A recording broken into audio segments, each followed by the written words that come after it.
I bet this sounds familiar. You pass the age of 50, you go out for a run, and you feel like your body just doesn't respond the same way anymore. You resign yourself to thinking that at this age, the only goal in running is to simply survive the pavement, assuming you're bound to get slower and accepting that knee or back pain is just the price you have to pay. Well, today I'm going to tell you a scientific truth that is completely going to change your mindset. You aren't getting slower or injuring yourself more just because you're older. You are getting injured because you are trying to run with the exact same power-based technique you used back in your 30s, and your current body simply doesn't work that way anymore. Just look at Eliud Kipchoge. He is officially competing at the highest level of world-class racing at 40 years old, and his secret to keeping his joints intact isn't brute force, it's elastic efficiency. Today, you are going to discover how to steal Kipchoge's longevity secrets to hack your stride, run completely pain-free, and become faster than you were 10 years ago. But before we reveal these secrets, a mandatory warning and a quick reality check. Kipchoge is a genetic anomaly, a super athlete with daily massage therapists and an elite medical team backing him up. Today, we are not going to copy his paces or his weekly mileage, because doing that would send you straight to the physical therapist's office in your very first week. What we are going to do is extract his low-impact biomechanical principles and safely adapt them to your joints and your daily routine. If you have any pre-existing injuries, always consult with your doctor first. Training with senior intelligence means protecting your health above everything else. Now let's get into it. To understand what we need to change, we have to understand exactly what happens to the body over time. As we age, it is completely normal to lose a bit of elasticity in the Achilles tendon and lose some strength in the glutes. When this happens, everyday master runners make the #1 mistake in veteran running, overstriding. Because you feel like you lack that explosive spark, you try to take longer strides by throwing your foot too far out in front of your body. What happens when you do this?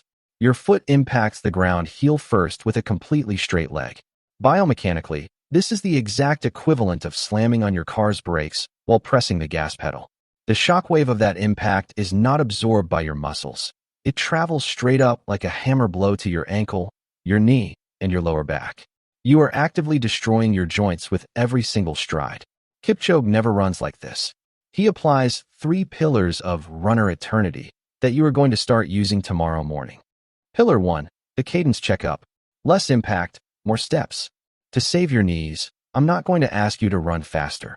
I'm going to ask you to take more steps per minute. Science has proven that increasing your running cadence by just 5% reduces the impact load on your knee joints by up to 20%. If you are running at 155 or 160 steps per minute, you are spending too much time floating in the air and landing like a block of lead. You need to aim for a cadence closer to 170 or 175 steps per minute, even when going slow. A definitive trick is using a metronome app on your phone or searching for playlists on Spotify at 170 BPM. Sync your steps to that rhythm. Keep your steps short, quick, and quiet. Pillar 2, the spring. Recover your elastic recoil.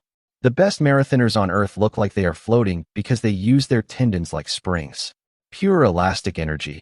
They touch the ground and instantly bounce. To recover that elastic capability that oxidizes with age, you need to add low-impact plyometrics to your routine.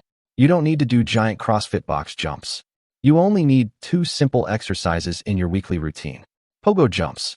Very short, rapid vertical hops in place without bending your knees much, making sure your contact time with the ground is minimal, as if the floor is burning hot. Light jump rope. 3 sets of 1 minute twice a week will wake up your ankle tendons and drastically take the heavy workload off your knees. Pillar 3, the proud posture. Running from the hips. When we get tired, we tend to slouch, look down at the floor, and let our hips sink. Running sunken causes your center of gravity to drop, making your knees suffer twice as much. Kipchoge's 3rd secret is to always maintain a proud posture. Imagine an invisible string attached to the crown of your head, pulling you straight up toward the sky. Keep your shoulders relaxed, your chest open to flood your lungs with oxygen, and your hips high. If you run upright, your foot will naturally land directly underneath your center of mass, eliminating the braking effect entirely. What I'm telling you today isn't just laboratory theory. In our previous video on running form, many of you in our global community have already proven that this works. Just the other day, a 54-year-old subscriber shared in the comments that he managed to crush his 10K personal record and, best of all, returned to pain-free running simply by adjusting his foot strike and increasing his cadence. Smart biomechanics doesn't care about your age. It only cares about physics. Running past the age of 50 isn't the beginning of the end. It is the perfect time to enjoy running with more strategy and better form than ever before.